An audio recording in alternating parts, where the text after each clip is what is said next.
just wanted to appear with a quick video and inspiration that I had today, and that might be a spin that someone hasn't heard before, but I just had a little bit of a insight into the idea of a beauty mark. That a lot of us have heard that word beauty mark a lot of our lives, and might not have actually known exactly like how what that can mean. Now, me, I was born with a birthmark on top of my head, and then on top of that, I had a very distinct name that was from a far distant culture growing up. So bearing both that name and that birthmark in school as a child, but then even as an adolescent and earlier in adulthood, was deeply embarrassing in different ways, and it was actually like a leverage point for anyone I was interacting with could gain leverage comically, or like in a very mean spirited way, like in a social interaction. In a group of people, all someone would have to do is broach that insult, and that would be impactful and leverage in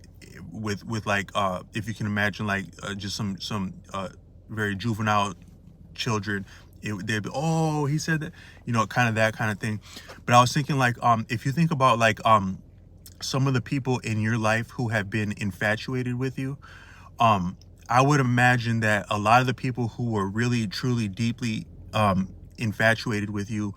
you may not have been entirely infatuated with them. Is as though, what I mean is that when you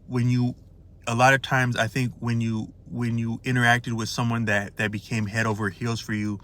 you had a kind of naturalness and a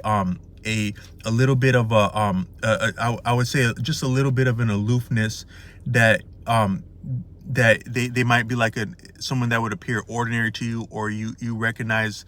something as not like, I would say that if you were to meet a completely stunning person with absolutely perfect aesthetic features, whatever that means to you, um likely you perceiving them that way in the interaction, they probably wouldn't receive you that way, because you would be so easily won over. So what I mean is that when we look at people as normal, or we recognize something normal or less than perfect about them, we're not as easily won over by them, and in return they're more easily won over by us. Is kind of sophisticated, but that's kind of like the nature of this love game where we all play the fool. But I just wanted to say that I think sometimes when someone has a distinct feature about them that is somewhat humbling, that actually sometimes it stands out to you as you're interacting with that person. Something about that feature actually, it humbles the dynamic between you, and in a certain way you can actually have, as you get used to and comfortable with the person, you can have a sexier natural vibe between you two, that is just very human and very natural. And it I think it's part of that feature, that what we would call a birthmark. And also I have a lot of freckles, so that's similar to like a birthmark or beauty mark. But I just wanted to put that forward as an aesthetic, and think that, like, a lot of times we think of beauty as like the very stunning things, and the things that kind of like that leave us, that stop us in our tracks when we see it. And if you think about it, some of those might actually be the more unfortunate, or less less inspirational experiences. And then I think even people who are stunningly beautiful, I think they appreciate when they meet other people who can relate to them as humans, and not be as impressed with them, because they just, at a certain point, I think stunning people long for just very natural, genuine interactions. I was speaking with a woman who one of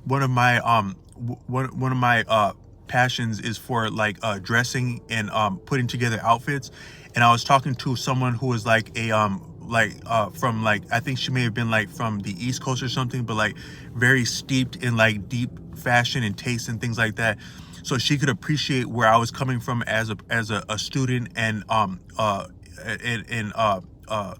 connoisseur of fashion in my humble version of that. But what she said is that she said she had a daughter, and her daughter was very beautiful all her life. But then by the point that she got into like college and young adult, she actually would stay away from from clothing that enhances her or makes her stand out more, because she just wanted normal experiences. So she would actually dress down in a way, or even dress tacky, as strange as that might sound. And I just want to say that that might be similar to like this idea of a beauty mark, as something that makes us have a more humble, genuine interaction, but in a certain sense that can actually be more sexy and more inspirational if we can have maturity. So also with that, just I encourage people to start looking for different forms of beauty, and like, you know, maybe people that you come across that seem more ordinary, just very ordinary people, maybe think that there could actually be something sexy about being ordinary. Or if you got to know that person, you might even have beautiful and sexy experiences with them in their and while they're being very ordinary. So just